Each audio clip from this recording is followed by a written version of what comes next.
Welcome to Sleepy Centuries, and tonight we will be talking about the long, winding tale of the Industrial Revolution, a story of smoke and steam, of quiet inventions that grew into roaring machines, of lives changed forever in the span of a few lifetimes. Before we begin, I wonder, where in the world are you listening from?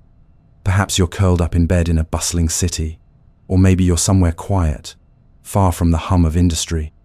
Wherever you are, settle in and let the centuries drift by as we step gently into a time when the world began to turn in a very different way. Imagine a world without the hum of traffic, without the glow of electric lights, without the distant throb of engines in the night. Picture a time when the only sounds after sunset were the rustle of leaves in the wind, the call of an owl somewhere in the darkness, and the muffled murmur of voices from cottages lit by the flicker of firelight. This was the world before the Great Change, a world that moved to the slow, patient rhythm of the earth itself. People woke with the rising sun and slept when the day faded, their work shaped by the turning of the seasons rather than the ticking of a clock. Roads were little more than worn tracks through the countryside, and travel was slow enough that a journey of a few miles could take the better part of a day. In the fields, men and women bent their backs over the soil, planting, weeding, and harvesting in much the same way their grandparents had, and their grandparents before them. The tools they used were simple, often passed down through generations, shaped by the hands of local blacksmiths, whose skill was as much art as it was necessity. Life was local. Your world was your village, your neighbors, the land you worked, and perhaps the nearest market town where you might trade your goods. Beyond that lay mystery, places known only by stories told around the hearth.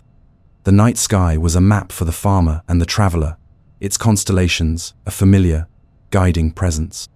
There were no glaring streetlights to wash away the stars, so the heavens shone bright and clear, the same patterns above that ancient people had followed for thousands of years. Homes were built of what was near stone from the hills, timber from the woods, thatch from the fields. The pace of each day was steady and unhurried, and though life could be hard, it was predictable in a way that brought a certain comfort. Work followed an ancient rhythm, planting in spring, tending through summer, harvesting in autumn, and mending through the quiet, cold months of winter. Skills were learned by watching and doing, passed down like precious heirlooms. In towns, craftsmen shaped leather into boots, wood into furniture, and clay into sturdy pots, each one unique and marked by the hand that made it. Cloth was woven by hand on wooden looms, dyed with colors from plants, and sewn into garments that might last years if cared for. Trade was small in scale and personal. When you bought something, you likely knew the person who made it. Communication traveled at the speed of footsteps or the gait of a horse. A letter could take weeks to reach its destination, and news from far-off places was rare enough to be treasured, carried by travelers or merchants who journeyed great distances. It was a world where the boundaries of your life were drawn close, where change came slowly, almost invisibly. Yet beneath this surface of stillness, subtle shifts were beginning. Small inventions appeared in workshops and on farms, better plows, improved water wheels, new techniques for weaving that made tasks just a little easier, a little faster. These changes didn't seem like the start of anything world-shaking, but like the faint scent of rain before the storm. They hinted at something on the horizon. The people living in those quiet towns and scattered farms could not yet know it, but the centuries of slow, steady life were drawing to a close. The air of history was beginning to stir, and the world they knew was about to move faster than it ever had before.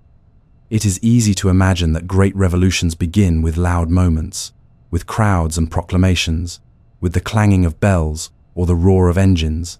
But in truth, the early days of the Industrial Revolution began almost in whispers.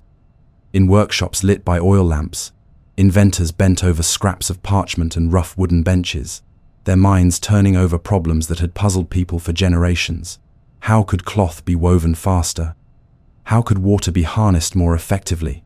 How could a pump draw water from the depths of a mine without exhausting men or animals? These questions were not yet the grand visions of empire building. but the practical concerns of a world still rooted in manual labor and limited tools. And yet, each small solution was a step towards something much larger. The countryside began to change first in places where nature's forces could be harnessed. Rivers and streams, once valued for their fish or for turning the wheels of humble grain mills, became sites of quiet innovation. Improved water wheels spun with greater efficiency, channeling power into sawmills, flour mills, and even the earliest textile workshops.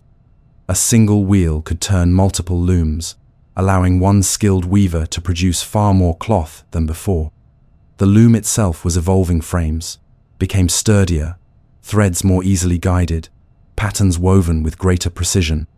It was not magic, but to those who had only known the slow rhythm of hand weaving, it must have seemed close to it. In mining regions, the problem of water flooding the deep shafts had long frustrated owners and workers alike. Horses turning great wooden pumps could only do so much, and mines would often have to be abandoned when water levels rose too high. Then came early steam-driven pumps, crude at first, but powerful enough to clear the depths and allow miners to work longer and dig deeper. Coal and metal were brought up in greater quantities, feeding both local needs and the ambitions of those who saw profit in the expanding trade. Metal tools grew stronger, sharper, and more reliable, opening the door to more ambitious projects. In towns, blacksmiths and craftsmen experimented with new ways of shaping iron, creating stronger parts for machinery, sturdier hinges and gears, more precise fittings for mills and workshops. The tools themselves became better, allowing other trades to push their own boundaries. It was a ripple effect on improvement in one place, inspired changes in another. A better loom created a demand for finer threads, which led spinners to refine their techniques. Stronger metal parts allowed mill owners to run their machines longer without failure. Word of these advances spread slowly, carried by merchants, travelers, and letters, planting seeds of curiosity far from where the original idea had been born. And all of this unfolded without most people realizing they were living in the earliest stages of a revolution. These innovations were not yet widespread. They were pockets of progress, scattered across the map, often limited to those with the resources or the daring to experiment. Yet each invention and refinement, each spark of ingenuity, was like a small flame catching hold. Alone, they might flicker and fade, but together, they would feed a growing fire zone that would soon light up the skies with the glow of furnaces, fill the air with the steady beat of engines, and transform the quiet, familiar world into something entirely new. The slow murmur of centuries was beginning to quicken, and though no one could yet hear the full chorus, the first notes had already begun to play. It began with a machine that could breathe, a contraption of pistons, valves, and boiling water that seemed almost alive in the way it exhaled clouds of steam and drove its metal limbs with unceasing rhythm. The steam engine, at first an awkward, hulking creation built to pump water from mines, soon proved itself capable of so much more. When paired with wheels, gears, and belts, it became a tireless worker, able to power looms, hammers, and an ever-growing array of devices that transformed raw materials into finished goods with a speed that human hands could never match. In workshops that had once depended on the steady pull of a water wheel, these engines roared to life, unshackled from rivers and streams, and capable of working anywhere coal could be delivered. The air inside these new factories was thick with heat and the scent of oil, and the floors trembled beneath the constant motion of iron and wood. The textile industry was among the first to feel the full force of this change. Great rooms were filled with rows upon rows of spinning frames, each one stretching out threads that would have taken dozens of spinners working by hand to match. Looms clattered and banged in an endless chorus, their shuttles flying back and forth, weaving patterns in minutes that once took days. Workersmen, women, and often children tended the machines, feeding them fibers, mending broken threads, keeping the gears turning. In these cavernous spaces, the sound was relentless, a mechanical heartbeat that set the pace of the working day, from the first hiss of steam in the morning to the final grinding halt at night. Coal became the lifeblood of this new world, black chunks hewn from the depths of the earth, carried in carts and wagons to feed the insatiable boilers. Where coal was plentiful, industry bloomed like iron flowers in the landscape mills, foundries, workshops, all linked by the constant need for fuel. The glow of furnace fires lit the night sky, and the hiss of steam mingled with the clang of hammers shaping molten metal. Iron itself became the backbone of progress, forged into the frames of machines, the teeth of gears, the rails that would soon carry locomotives across the land. These machines did not merely add to the productivity of the old way of life, they rewrote it entirely. A single steam-powered mill could outproduce dozens of cottage weavers, and as their goods flowed into markets at lower prices, the older, slower methods began to fade. Entire communities that had once worked from home found themselves drawn into the orbit of these factories, their lives now governed not by the sun, but by the factory whistle. The rhythm of nature was replaced by the rhythm of industry, and where once there had been silence after dusk, now there was the lingering heat of the day's work, the smell of smoke in the air, and the knowledge that the machines would start again tomorrow, without fail. The rise of these engines brought with it a strange mixture of wonder and unease. To see raw cotton become bolts of finished cloth in a single day, to watch iron bent and shaped into intricate parts by machines that never tired, was nothing short of miraculous to those who had lived in the old ways. Yet there was also a growing sense that something had shifted, that the world was no longer quite as it had been. The steam engine had given humankind a new kind of power, one that could multiply effort, reshape landscapes, and defy natural limits, but it was a power that, once unleashed, would not easily be set aside. The quiet centuries had ended, and the age of the machine had begun. The cities began to swell like living things, their edges pushing outward into the countryside, swallowing fields and orchards to make room for streets, workshops, and row upon row of housing for the waves of people arriving each week. From distant villages, farmhands and their families packed up what little they owned and came in search of work, following the promise of steady wages that the great mills and foundries seemed to offer. The roads into the city bustled with carts piled high with belongings, children walking alongside, their eyes wide at the first sight of tall chimneys rising into the sky and the faint, constant haze that hung above the rooftops. The change was immediate here. The day did not begin with the crow of a rooster, but with the deep, echoing blast of the factory whistle, and it did not end when the sun set, for the city never truly slept. Gas lamps flickered to life along the main streets, casting pools of pale light where vendors still called out their wares, and workers hurried home with the day's fatigue heavy on their shoulders. In the heart of the industrial districts, the air was thick with smoke, and the cobblestone streets trembled with the steady passing of carts hauling coal, timber, and newly finished goods bound for distant markets. Houses were built quickly and cheaply, their walls thin, their rooms cramped, often holding more than one family in spaces barely large enough for one. Laundry lines stretched from window to window, above narrow alleys, and the smell of cooking fires mingled with the ever-present tang of soot. Water pumps served whole neighborhoods, and the sound of buckets clattering echoed in the mornings. In the marketplaces, the variety of goods was unlike anything most had seen before. Cheap textiles, in bright colors, mass-produced tools, and even small luxuries that would once have been out of reach for ordinary people. But the real heartbeat of these cities came from the factories themselves, the vast brick buildings with their tall, many-paned windows and endless rows of chimneys. Inside, hundreds of workers moved in practiced patterns, tending machines that never seemed to tire. Outside, crowds gathered at shift changes, the streets briefly choked with the flow of people heading to their homes or to the public houses where they might spend an hour or two in conversation before returning to crowded beds.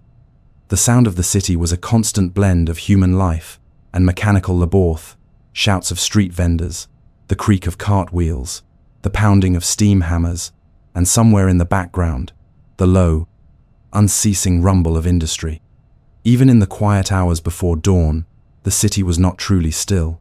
Night shifts kept certain factories alive through the darkness, their windows glowing faintly from within. Bakers began their work early, sending the smell of fresh bread drifting through the streets.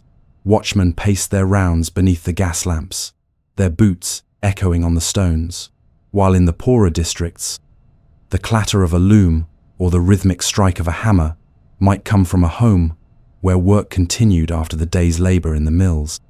Life in these growing cities was crowded, noisy, and often harsh, but it also thrummed with an energy that was impossible to ignore. The sense that something was happening, that the world was moving forward at a pace no one had ever known, was in the very air, carried in the smoke that drifted above the rooftops and in the steady tread of countless feet on the cobblestones.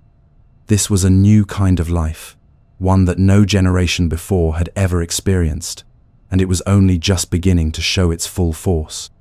At first, the railways seemed almost like something out of a dream, an impossible vision, made real great iron tracks, stretching far beyond the horizon, linking places that once felt impossibly distant.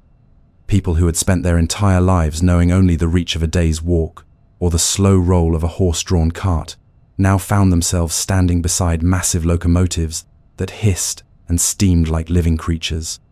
Their polished wheels gleamed in the sunlight, their towering smokestacks breathed out plumes of white and black, and when they moved, it was with a force that seemed to shake the very ground.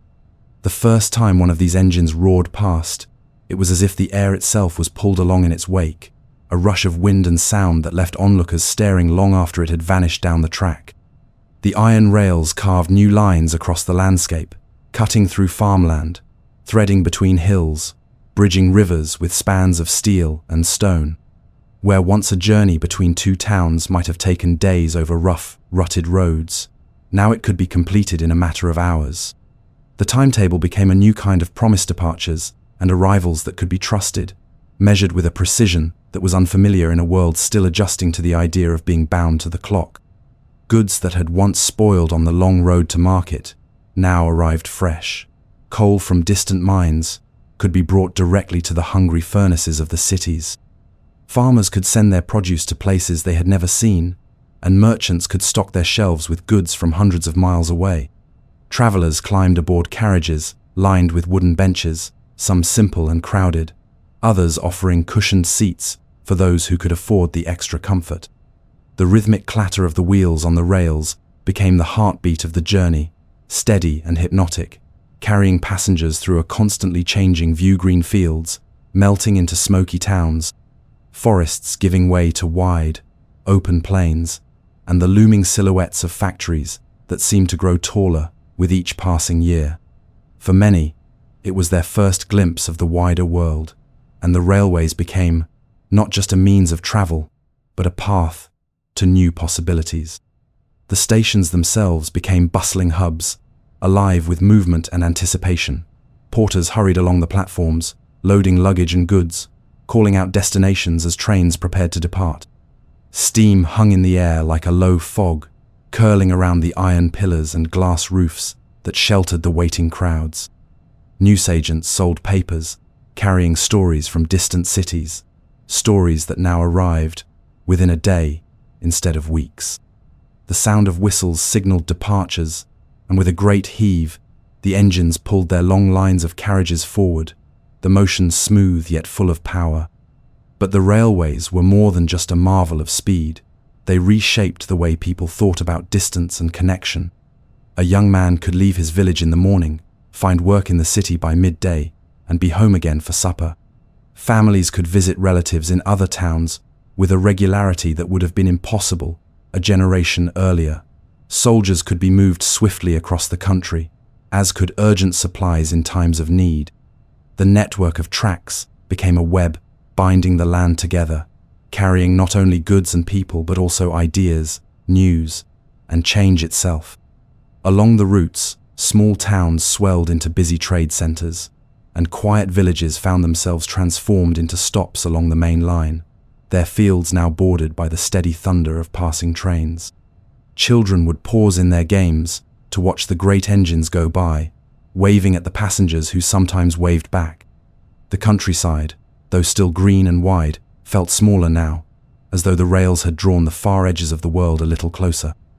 And with every journey completed, every load delivered, the railways stitched the fabric of the industrial age tighter, binding together the lives of countless people in ways that none could have imagined before the first steel rails were laid. Beneath the gleaming promise of progress, the new industrial world carried a weight that was not evenly shared. In the shadow of towering chimneys and the rhythmic pounding of machinery, the human cost of this transformation was paid daily in sweat, exhaustion, and sometimes blood. Inside the vast brick factories, the air was heavy with heat and dust, and the roar of the machines made conversation nearly impossible. Workers stood at their stations for hours on end, their movements precise and repetitive, feeding threads into clattering looms, guiding sheets of metal beneath relentless presses, or shoveling coal into the mouths of hungry furnaces. There was no slowing the pace the machines set the rhythm, and to fall behind was to risk mistakes, damage, or dismissal. The working day often stretched from before sunrise to after sunset, with only brief pauses to eat, and the wages earned barely kept food on the table and rent paid. Many who had left the countryside for the promise of steady work found themselves living in cramped, damp rooms in overcrowded districts, sharing thin walls with neighbors who, like them, rose early to join the march to the factory gates. The streets outside their doors were often coated in a fine layer of soot that clung to clothes, hair, and skin. In the winter, the air was thick with smoke, and in the summer, the stench of uncollected waste mixed with the heat, making the city feel close and oppressive. Children worked alongside their parents, some no older than 7 or 8, small enough to slip between the frames of machines to clear jams or retrieve dropped tools. Their nimble fingers were quick for tying broken threads or handling delicate parts, but the work was dangerous, and many bore the scars of accidents. In coal mines, boys spent long days in the dark, hauling carts of rock through narrow tunnels, their only light a flickering candle fixed to their caps. Others worked as chimney sweeps, climbing through soot-clogged flues where a single misstep could mean suffocation or a fatal fall. Illness spread quickly in these conditions. Dust from textile mills clogged the lungs, coal smoke darkened them further, and in the crowded tenements, diseases passed from family to family with alarming speed. There were no safety laws to protect workers, no guaranteed breaks, and no medical care for those injured on the job. A worker who lost a hand to a spinning machine or a foot beneath a heavy load might be dismissed the very same day, with no pay and no means to support their family. Accidents were frequent enough to be expected, and death in the workplace, while tragic, was not uncommon. Yet despite the dangers and hardships, there was little choice but to endure. The countryside could no longer support the growing population, and the mills and foundries, for all their cruelty, offered wages that kept families from starvation. The lure of industry was mixed with a sense of resignation. Life was hard everywhere, but in the city, there was at least the chance of earning enough to survive.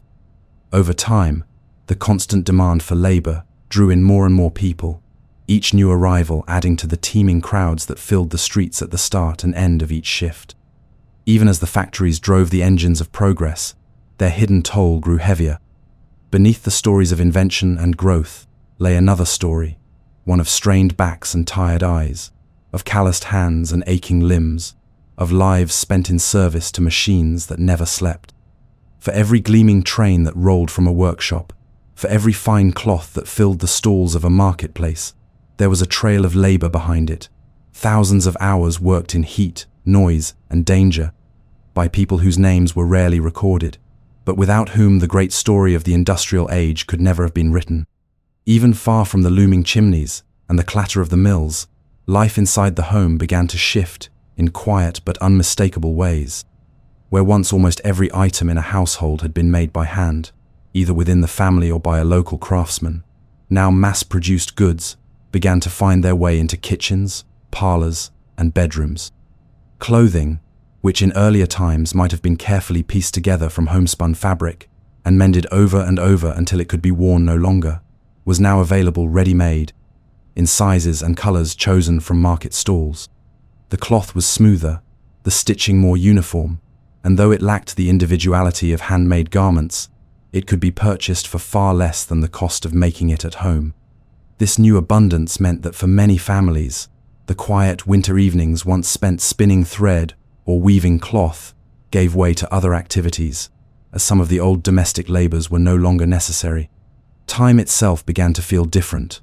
In homes across towns and villages, clocks became more common, no longer reserved for the wealthiest households.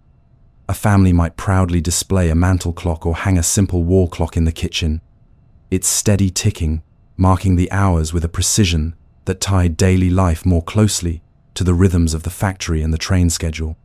Meals, visits, and chores began to align with this new awareness of time, and the soft chime of the hour became part of the household soundscape, a reminder that the wider world outside was moving at a faster pace than ever before. Printed materials spread with a reach that would have been unthinkable in earlier generations. Newspapers, made cheaper by advances in printing and distribution, brought stories from distant cities and foreign lands directly into the home, along with political debates, serialized fiction, and advertisements for products that many had never heard of before. Families could gather by the light of a lamp or candle to hear the latest events read aloud, their imaginations stirred by tales of places far beyond their own streets. Even small items posters, handbills, instruction sheets carried the imprint of industrial progress, their neat, uniform lettering, a product of machines rather than the hand of a scribe. In the kitchen, iron stoves began to replace open hearths, offering more control over heat and making it possible to prepare meals more efficiently.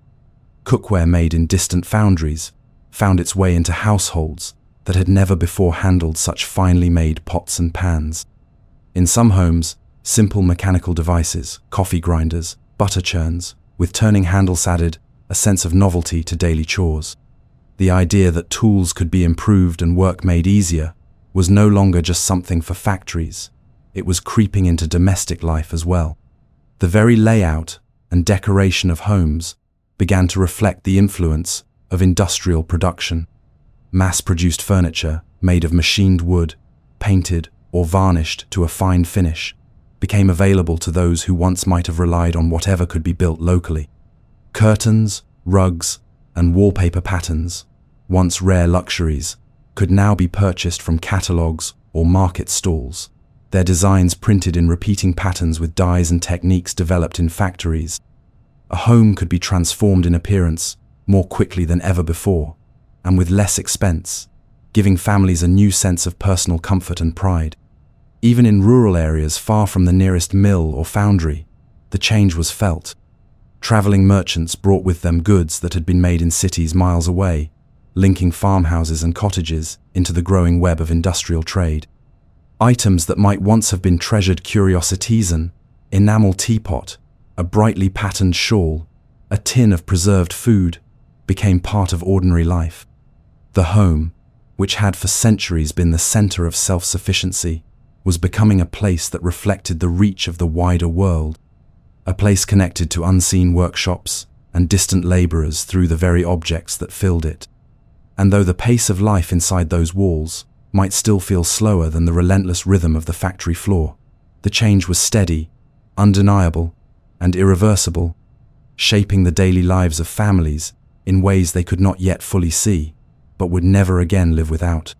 For many years, the roar of the machines and the promise of wages kept the great industrial cities turning without pause, but beneath the surface, unrest was quietly building. The long hours, the dangerous conditions, and the meager pay were not burdens that could be borne forever without protest. At first, the complaints were scattered whispers between workers during a brief pause in the day, quiet grumbling at the public house after a shift, or letters sent to local officials describing the injuries and hardships endured.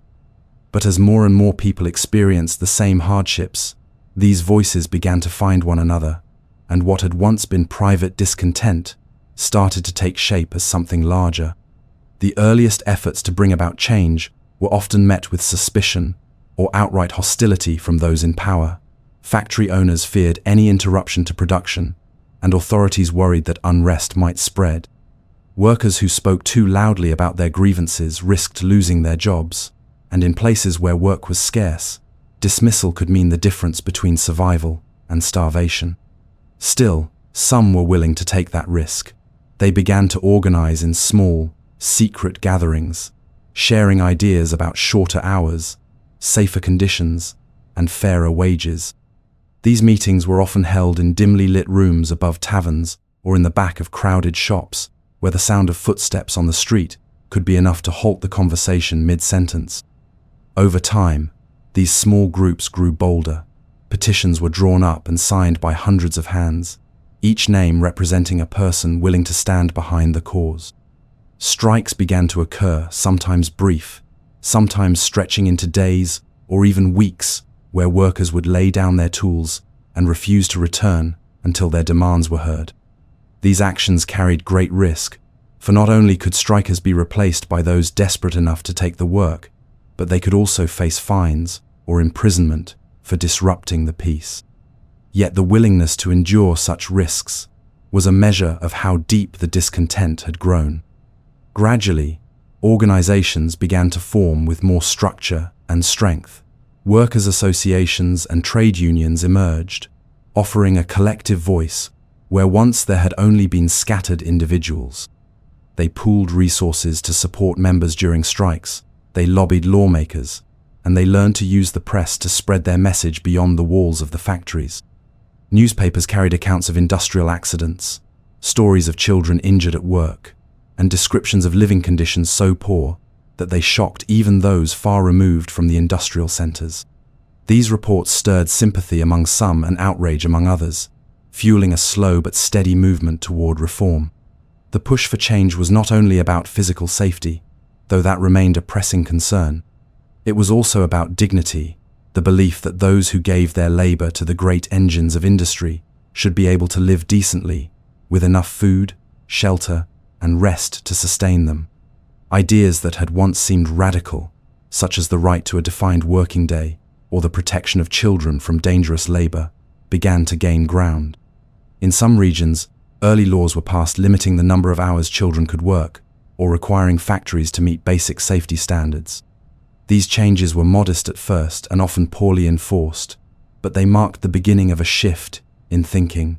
That progress could not be measured solely in the number of goods produced or the wealth amassed, but also in the well-being of the people whose labor made it all possible. The struggle was long and uneven, with victories followed by setbacks, and moments of unity threatened by the pressures of hunger and desperation. Yet the determination of those who fought for better conditions never fully faded. Every new law passed, every improvement won, was a step forward, not just for one factory or one city, but for the countless workers whose lives were bound to the rise and fall of industry. The sound of machines still filled the air, the furnaces still glowed, and the trains still ran on time. But alongside this unrelenting motion was a new and growing awareness that industry's future would be shaped not only by inventors and owners, but by the voices of those whose hands and backs built it day after day. And in time, these voices would leave their own mark on history, as enduring as the factories and railways themselves. By the closing decades of the 19th century, the transformation that had begun in scattered towns and workshops was no longer confined to a single country or even a single continent. The forces of industry had spilled across oceans, weaving together places that had once felt impossibly far apart into a network of trade, travel, and communication.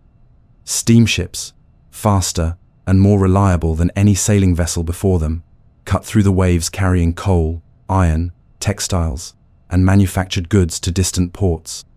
Their great engines turned day and night, unbothered by wind or weather, and the once unpredictable journey across the sea became something that could be planned to the day. Ships returned laden with raw materials cotton from the American South, rubber from Southeast Asia, tea from India, and China, feeding the insatiable appetite of the factories that now dominated industrial cities. The spread of the telegraph added a new dimension to this connected world. Thin wires, stretched across countries and laid along the ocean floor, carried messages at a speed that seemed almost supernatural to those who had grown up waiting weeks for a letter to arrive. A merchant in London could send instructions to a partner in New York and receive a reply within hours. News of political changes, market prices, and even disasters could circle the globe in a single day. This instant communication shrank the world in a way no ship or railway ever could, making distant events feel immediate and pressing. Railways, too, were no longer just the veins of individual nations. They began to form transcontinental lifelines. In North America, steel tracks stitched together the Atlantic and Pacific coasts, allowing goods, passengers, and ideas to move across thousands of miles in a matter of days. In Russia, the Trans-Siberian Railway began its slow march eastward, promising to link the heart of Europe to the far reaches of Asia. In India, Africa, and Australia, colonial powers built rail networks to move resources from the interior to the ports, altering landscapes and local economies in profound ways. Wherever the rails went, so too went the influence of industry, carrying with it the promise of connection and the shadow of control. Cities on opposite sides of the world began to mirror one another in strange and fascinating ways. Markets in Shanghai bustled with goods imported from Manchester. In return, silk and tea made their way to European drawing rooms. Factories in the American Northeast churned out tools and textiles that found buyers in South America, Africa, and beyond. In ports like Singapore, Cape Town, and Buenos Aires, the languages, currencies, and customs of multiple nations mingled daily on the docks, as goods passed from one ship to another under the watchful eyes of customs officials and traders. The industrial age was no longer just a story of invention and machinery, it was a story of exchange, of cultures brushing against one another in ways both cooperative and competitive. This growing web of connections also brought with it an accelerating spread of ideas. Political movements, scientific theories, and cultural trends traveled along the same routes as cotton bales and barrels of tea. A strike in one industrial city might inspire workers halfway across the world to organize. Advances in medicine, developed in one nation, could be put into practice in another within weeks. Music, literature, and art began to reflect the influence of distant lands, borrowing motifs and styles from places that most people would never see in person. The world was beginning to feel smaller, not because the distances had changed, but because the time it took to cross them, whether in person or in thought, was shrinking rapidly. Yet for all the sense of connection and opportunity, these new links also deepened the inequalities that had existed for centuries. Industrial powers used their technology and networks to dominate trade, control resources, and exert influence over less industrialized regions. Colonies became not only sources of raw materials, but also captive markets for finished goods, ensuring that the flow of wealth favored the nations that had embraced industrialization earliest and most aggressively. Still, in the streets of industrial cities, it was hard to deny the sense of wonder that came with this new, global age. Goods from the other side of the world could be bought in a local shop. Letters from faraway relatives arrived with a speed that would have been impossible just a generation earlier. The hum of industry was no longer contained within factory walls, it resonated across oceans and continents, binding the world together in a network of steam, steel, and wire. The clang of the foundry hammers, the hiss of steam escaping from giant boilers, the rhythmic thud of textile loomsaw, these once familiar sounds of the industrial age have faded into echoes. The towering chimneys that once marked the heart of every industrial city have fallen silent in many places, their bricks weathered, their soot-stained sides slowly reclaimed by time. The great machines that once shook the floors with their ceaseless motion now sit idle in museums or rust quietly in forgotten warehouses, their gears stiff, their polished brass dulled. Yet even in this stillness, the mark they left upon the world remains as clear as the rails that still stretch across continents and the patterns of cities shaped by their presence. The Industrial Revolution did not simply produce goods and machines, it altered the way people thought about what was possible. It introduced the idea that human effort, when multiplied by technology, could reshape entire landscapes, build cities in decades rather than centuries, and connect people who might otherwise have remained strangers forever. The cities that grew from its roots still carry the bones of that era. Streets laid out to follow the paths of long-vanished tram lines, warehouses that have been reborn as homes and shops, rivers once lined with shipyards, now turned into quiet promenades, where the ghosts of industry linger only in the shape of old cranes and stone docks. The legacy also lives on in the habits of daily life. The Glockenseil, rarity, became a universal presence, shaping schedules, timetables, and the very sense of time itself. The expectation that goods can be made quickly and delivered over great distances is a direct inheritance from those first iron rails and coal-fired engines. The concept of the modern workplace, with its organization of labor, its shifts, and its specialized roles, grew from the factories of the industrial age. Even the way cities breathe expanding outward, with suburbs connected by transit, tied to a central hub of commerce, owes its form to the needs and rhythms first set in place by industry. It is easy to look back on that time and imagine it only in shades of grey, in smoke and soot and the din of machinery, but it was also a time of remarkable ambition. People dared to believe that the problems of distance, scarcity, and isolation could be solved by human ingenuity. They built bridges over wide rivers where none had stood, tunneled through mountains that had once been considered impassable, and sent messages under the sea as swiftly as if they had been whispered across a table. The confidence that grew from these achievements became a defining feature of the modern age. Yet, the Industrial Revolution also left questions that have followed the world into the present. It showed the extraordinary things that could be achieved when resources and labor were harnessed on a massive scale, but it also revealed the costs, social, environmental, and human, that could come with such progress. The same drive that filled cities with factories also filled skies with smoke and rivers with waste. The same systems that produced abundance also deepened divides between those who profited from the machines and those who toiled to keep them running. And so its legacy is both a foundation and a caution, a reminder of what can be accomplished and a warning of what can be lost in the pursuit of speed and efficiency. The iron rails, the brick mills, the steel bridges, they are monuments to human determination, but they also stand as silent witnesses to the lives shaped, altered, and sometimes consumed by the great wave of change. Even now, as technology moves faster than ever before, the echoes of that first great transformation can still be felt. Every hum of an engine, every shipment arriving from across the sea, every moment that is measured and scheduled with precision, these are threads woven into a fabric that began in the smoke-filled cities of the 18th and 19th centuries. And perhaps, in the quiet of night, when the streets are empty and the air is still, you can almost hear it again, the steady chuff of a steam engine in the distance, the faint clatter of wheels on iron rails, carrying with them the dreams, the ambitions, and the restless energy of a world that learned, for the first time, how to move faster than the wind.